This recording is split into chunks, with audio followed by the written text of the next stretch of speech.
Hello दोस्तों, video में आपका स्वागत है। मैं हूं राकेश कुमार और आप देख रहे हैं GIS NCERT। दोस्तों, आज हम समझने वाले हैं कक्षा 9 के गणित विषय के अध्याय 12 को, जिसका नाम है सांख्यिकी। इंग्लिश में इसको स्टैटिस्टिक्स भी कहते हैं। और आज की इस वीडियो में हम समझेंगे इस अध्याय के परिचय को, यानी कि इंट्रोडक्शन को। फिर बाद में हम इसकी प्रश्नावली को हल करेंगे। ठीक है, तो चलिए इसके परिचय को समझते हैं। ये देखिए, इस अध्याय में जो हमें पहली हेडिंग दी गई है वो है आंकड़ों का आलेखीय निरूपण। आंकड़े मतलब किसी प्रकार का डेटा हो सकता है कोई, ठीक है। जैसे कि कक्षा में कोई बच्चा है, उसके अलग अलग विषय में कितने कितने नंबर आ रहे हैं, ठीक है। हिंदी में कितने हैं, इंग्लिश में कितने हैं, वो आंकड़े हो गए, ठीक है। आलेखीय निरूपण का मतलब उन आंकड़ों को अब हमें ग्राफिकल फॉर्म में दिखाना है, ठीक है। ग्राफ बना करके शो करना है वो जो आंकड़े थे, ठीक है, जिसको हम कह सकते हैं ग्राफिकल रिप्रेजेंटेशन। तो ग्राफ की फॉर्म में उनको हमें शो करना है। तो कितने प्रकार से वो ग्राफ बनाए जा सकते हैं उनको हम समझेंगे उदाहरण के माध्यम से, ठीक है। तो चलिए इसको देखते हैं। यहाँ पर आप देख सकते हैं, पहला है दंडालेख यानी कि बार ग्राफ, ये आपने पिछली कक्षा में भी पढ़ा होगा। दूसरा है एक समान चौड़ाई और परिवर्ती चौड़ाइयों वाले आयत चित्र, जिनको हम कहते हैं हिस्टोग्राम इंग्लिश में, और हिंदी में कहते हैं आयत चित्र। ये भी आपने पढ़े होंगे पिछले साल। तीसरा है फिर बारंबारता बहुभुज या फ्रीक्वेंसी पॉलीगन्स, ये भी आपने पढ़े हुए हैं, ठीक है। तो ये तीनों चीज़ें वैसे आपने पढ़ी हुई है, लेकिन यहाँ पर थोड़ा एक लेवल आगे का है इसमें काम, वो आपको देखना है, ठीक है। तो सबसे पहले इसके अंदर दंडालेख, इसको समझेंगे उदाहरण के माध्यम से, ठीक है। तो चलिए समझते हैं। दंडालेख में यानी कि बार ग्राफ में आपको दो टाइप के क्वेश्चन मिल सकते हैं।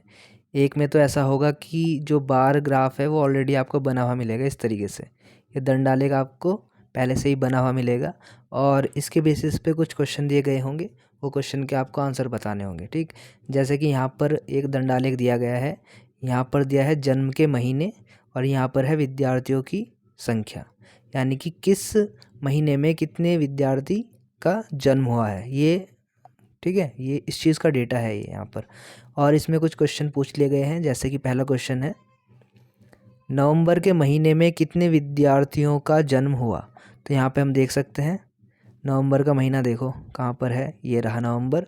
इसमें देखो कितने विद्यार्थियों का जन्म हुआ है, यहाँ पे आप देखेंगे 4, ठीक है।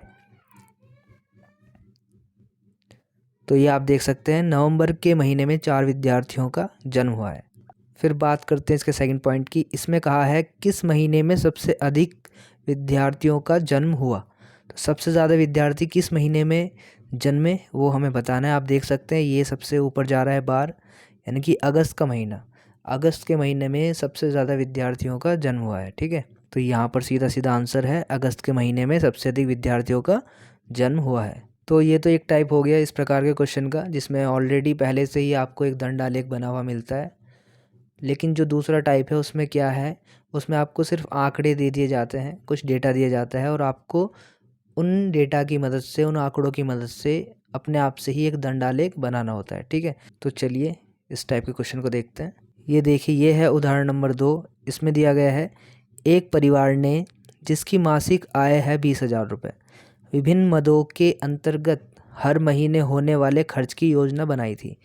मतलब 20,000 रुपये महीने में उनके घर पे आ रहा है, मतलब कमा रहे वो, एक परिवार है कोई भी, 20,000 रुपये मासिक उनकी कमाई है, ये आय हो गई। अब वो अलग अलग चीज़ों पे खर्चा कर रहे हैं, जैसा कि आप यहाँ पे टेबल में देख सकते हैं।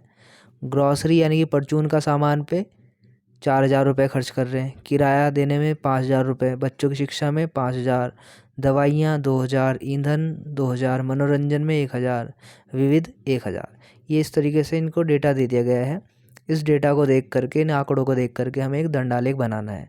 तो दो चीज़ें लेनी है आपको, एक तो मद लेना है उसमें और एक खर्च लेना है 1,000 रुपयों में, ठीक है। तो दंडालेख बनाने के लिए इन चीज़ों का ध्यान रखना है। जो डेटा दिया गया है, एक है मद, वो इधर ले लिया हमने। ये 2 अक्ष होते हैं उसमें, एक एक्स अक्ष और एक वाई अक्ष। तो ये 2 ही अक्ष है। एक अक्ष पे हमने मद ले लिया है, जैसा कि आप देख सकते हैं, और एक अक्ष पर हमने खर्च ले लिया है 1,000 रुपये में, ठीक है। अब हमें क्या करना है, जो जो चीज़ें हैं पहले उनको लिख लो।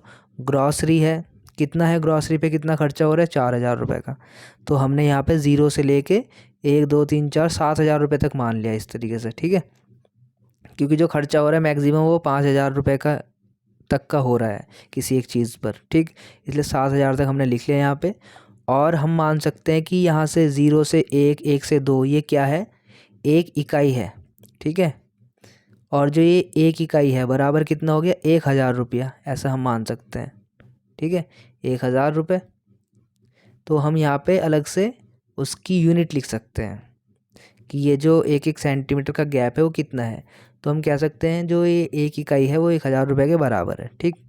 तो आप यहाँ पे लिख सकते हैं बॉक्स में करके ना अलग से, ठीक है। ऐसे यहाँ पे इसके अंदर लिख सकते हैं कि 1 इकाई बराबर 1,000 रुपया। अब हम बात करते हैं आगे, ग्रॉसरी पे जो खर्च हो रहा था वो हो रहा। अब हम बात करते हैं आगे, ग्रॉसरी पर जो खर्चा हो रहा था वो हो रहा था 4,000 रुपये। तो इसका दंड आपको 4 तक ले जाना है, ठीक है, इस तरीके से। फिर किराए पे खर्च हो रहा था 5,000 रुपये, तो 5,000 तक गया ये। शिक्षा पे ही 5,000 रुपये, दवाइयों पे 2,000 रुपये, ठीक है। तो इस तरीके से सारे हमने दंडालेख इस प्रकार से बना देने हैं और ये हमारे सामने एक दंडालेख आ जाएगा। तो जो हमें ये डेटा दिया गया था ये आप देख सकते हैं, इस डेटा को हमने दंडालेख के रूप में शो कर दिया है, यहाँ पर आप देख सकते हैं। अब आप इस दंडालेख को देख करके ही जानकारी जुटा सकते हैं कि कहाँ पर ज़्यादा पैसा खर्च हो रहा है और कहाँ पर कम खर्च हो रहा है। आप देखेंगे सबसे ज़्यादा किराया और शिक्षा पे पैसा खर्च हो रहा है और सबसे कम विविध और मनोरंजन पे पैसा खर्च हो रहा है, ठीक है। तो इस प्रकार से दंडालेख आप बना सकते हैं, उससे संबंधित क्वेश्चन को हल कर सकते हैं, ठीक है। अब समझते हैं हम इसमें आयत चित्र के बारे में। तो चलिए आयत चित्र को समझते हैं। पर आप देख सकते हैं ये हमें एक आयत चित्र बनाने के लिए आंकड़े दिए गए हैं। ये आंकड़े जो होते हैं वो अंतराल के रूप में होते हैं, जैसे कि 30.5 से 35.5, 35.5 से 40.5, 40.5 से 45.5, इस तरीके से ये डेटा दिया गया है हमें। और सामने ये फ्रीक्वेंसी है या बारंबारता भी हम इसको कह सकते हैं। ये किसी कक्षा का डेटा हो सकता है, जैसे जिस कक्षा में मान लो 36 विद्यार्थी हैं कुल, और इतना जो यहाँ पर ये भार दिया गया है किलोग्राम में, वो 9 विद्यार्थियों का भार इतना है और 6 विद्यार्थियों का भार इतना है, मतलब 35.5 से 40 के बीच में, और 40.5 से 45.5 के बीच में 15 विद्यार्थियों का भार है। तो इस तरीके से ये कुछ डेटा दे दिया गया है और हमें इसका आयत चित्र बनाना है। आयत चित्र बनाने के लिए सबसे पहले हम देखते हैं कि यहाँ पर जो गैप है वो प्रॉपर है कि नहीं है। आप देखेंगे 30.5 से 35.5, तो यहाँ पर पूरे 5 का गैप है। 35.5 से 40.5, यहाँ पर भी 5 का गैप आ रहा है पूरे, ठीक है। तो इस तरीके से हम सब में देखेंगे कि प्रॉपर गैप इसमें है या नहीं है।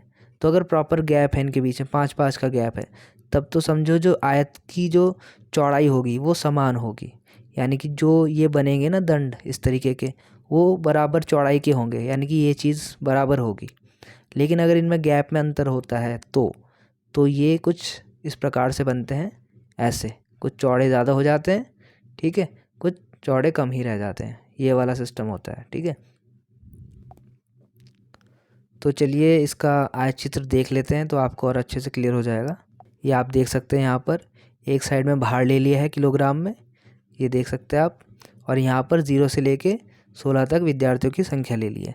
यहाँ पर हमने एक किंक बनाया है बीच में। ये किंक क्या होता है समझ सकते हैं आप, क्योंकि देखो जो भार हमने लिया है वो 30.5 से शुरू किया है, इससे पहले के तो बाकी सारे छूट गए। तो अगर आप उनको छोड़ना चाह रहे हो, उनको नहीं लिखना है आपको, क्योंकि उनसे रिलेटेड डेटा नहीं है, तो आपके पास तो यहाँ से ही डेटा है, ठीक है, 30.5 से 35.5, तो आप सीधा यहीं से शुरू कर सकते हैं और यहाँ पर एक किंक बना सकते हैं इस तरीके से। इस किंक का मतलब होगा कि वो सब बीच में आ चुका है, मतलब उसको आपको लिखने की ज़रूरत नहीं है और यहीं से शुरू कर सकते हैं, ठीक है।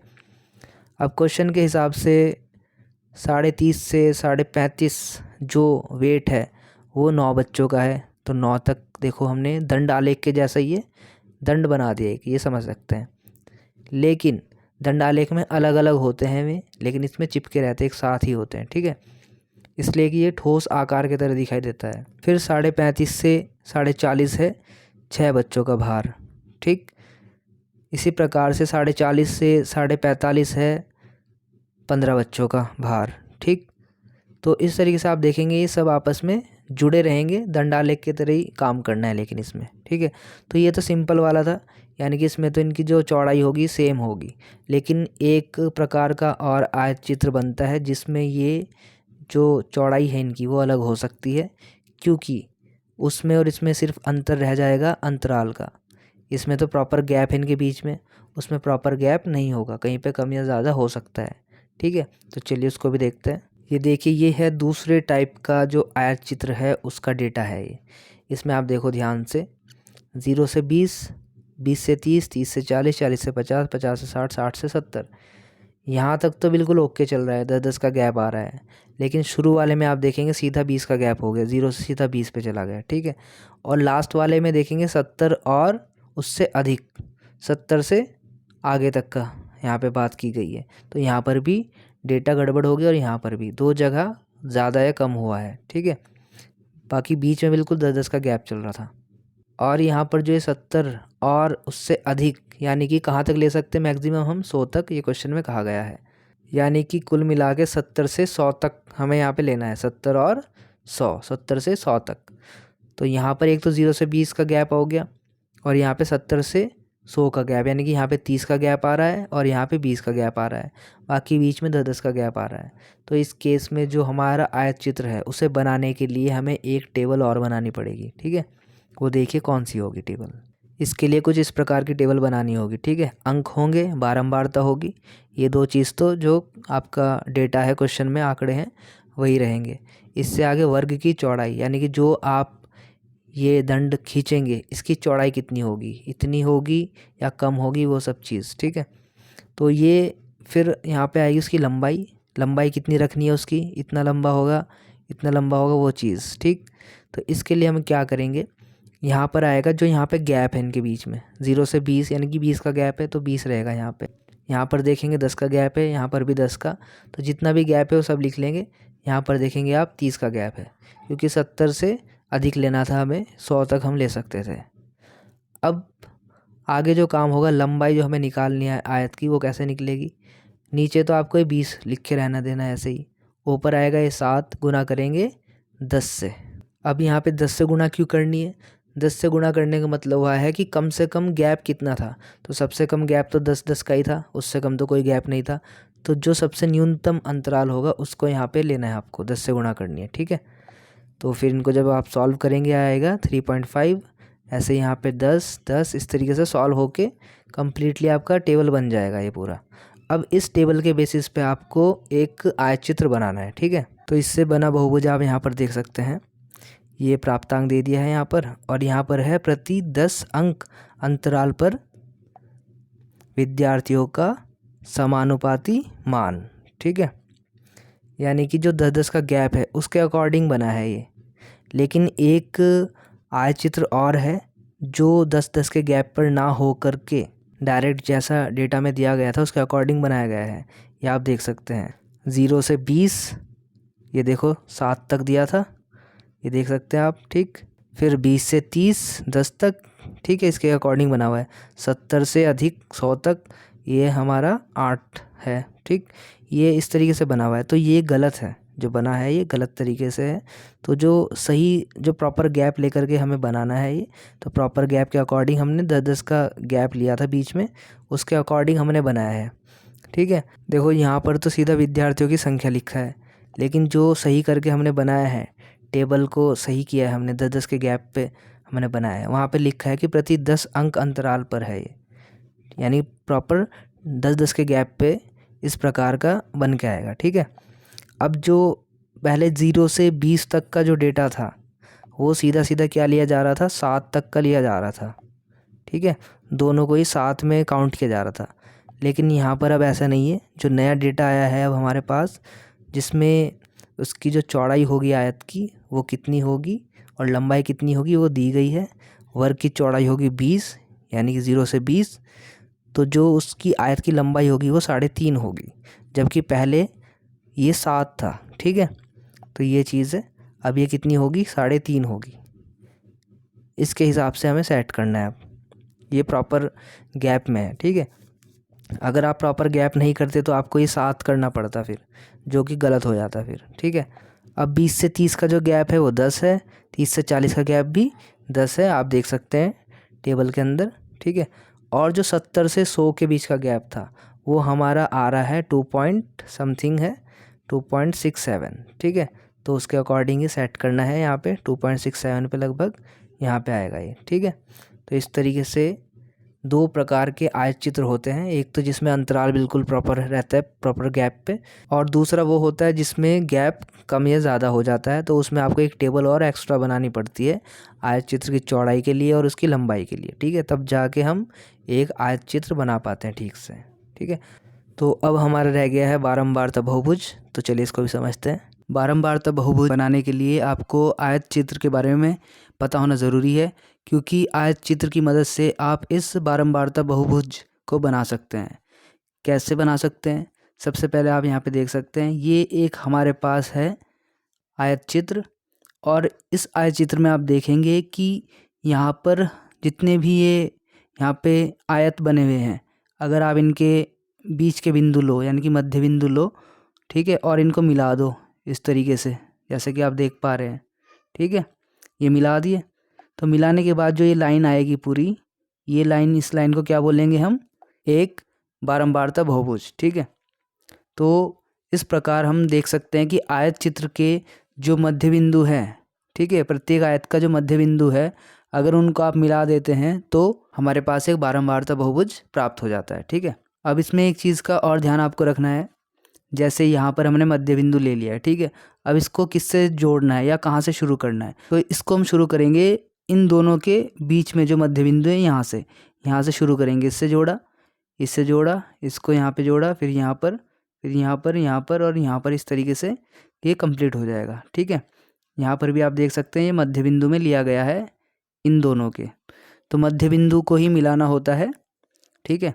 तो इस प्रकार से हमारे पास एक बारंबारता बहुभुज हमें प्राप्त हो जाता है। अब यहाँ पर आप ये डेटा देख सकते हैं, इसे भी हमें एक बारंबारता बहुभुज के रूप में प्रदर्शित करना है, लेकिन यहाँ पर थोड़ा प्रॉब्लम ये है कि यहाँ से 0 से शुरुआत है बिल्कुल, ठीक है।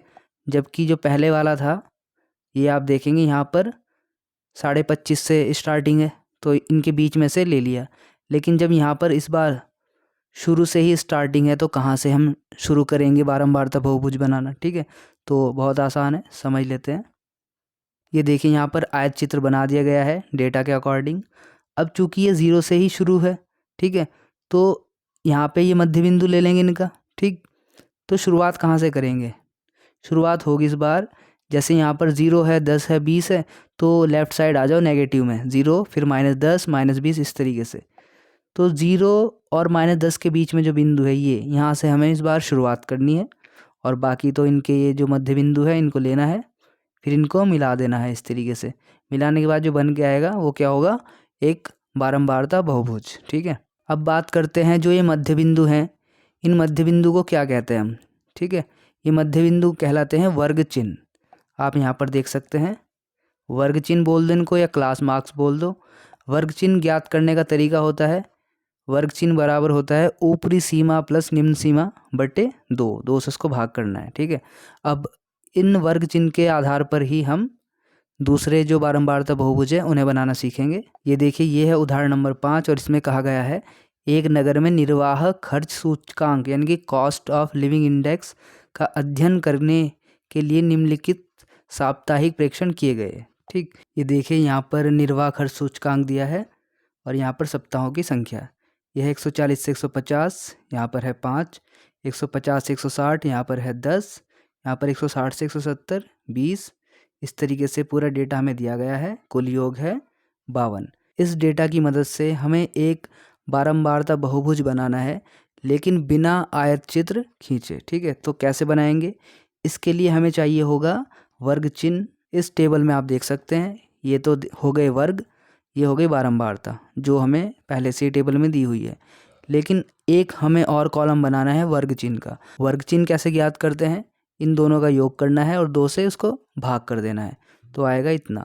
ऐसे इन दोनों को जोड़ना है, 2 से भाग कर देना है, इन दोनों को जोड़ना है, 2 से भाग कर देना है, ठीक है। ये वर्ग चिन्ह निकालने का तरीका है, जिसको हम बोलते हैं निम्न सीमा और ऊपरी सीमा, इन दोनों का योग और 2 से भाग। 140 हो गई निम्न सीमा, 150 हो गई ऊपरी सीमा, और 2 से भाग कर देंगे तो वर्ग चिन्ह निकल जाएगा। वर्ग चिन्ह निकालने का फॉर्मूला आप देख सकते हैं यहाँ पर भी, ठीक है। तो इसका यूज़ करके हम वर्ग चिन्ह ज्ञात कर लेंगे। अब हमारे पास जो टेबल बनकर आ गई है, इससे अब हम निर्देशांक ज्ञात कर लेंगे। तो अब हम क्या करेंगे, इन्हीं से हम निर्देशांक बना देंगे। किस तरीके से बनाएंगे, जैसे ये है 145 और ये है 5, तो इसको हम लिख सकते हैं 145,5। इसे कोई हम पॉइंट मान लेंगे, ABCD कुछ भी, ठीक है। तो इस प्रकार से हम सबके इनके कोऑर्डिनेट बना देंगे या निर्देशांक बना देंगे। लेकिन अगर हम बारंबारता बहुभुज की तरफ देखें तो यहाँ पर जो शुरुआत हो रही है 135 से हो रही है, यहाँ से शुरुआत की जा रही है। A पॉइंट दिया है इसमें 135,0, क्योंकि ये यहीं पर रुका है, ऊपर बढ़ा नहीं है, यानी कि 135,0 है ये। अब ये आया कहाँ से, ये आया है यहाँ से। इसमें क्या किया गया है, एक अंतराल पीछे से ले लिया गया है 130 से 140, और ये हो गया 0 बारंबारता वाला, ठीक है। अब 130 और 140 को जोड़ोगे और 2 से भाग करोगे तो आएगा 135। तो ये जो कोऑर्डिनेट हो गया है 135,0 हो गया, ये A कोऑर्डिनेट है, ठीक है, A निर्देशांक है। तो इस प्रकार से A की जगह पे रखा है 135,0। फिर जो बाकी निर्देशांक बच गए, जिसमें कि B है, C है, D है, E F G H है, सबको ऐसे लिख करके इस लाइन को हम खींच देंगे, ठीक है, और हमारा ये बारंबारता बहुभुज प्राप्त हो जाएगा, ठीक है। तो दोस्तों इस प्रकार से करना था। आज की वीडियो में बस इतना ही। ये हमारा जो परिचय था इस चैप्टर का, ये हुआ पूरा। अब हम करेंगे अगली वीडियो में इसकी प्रश्नावली। तब तक के लिए bye, take care, thanks for watching.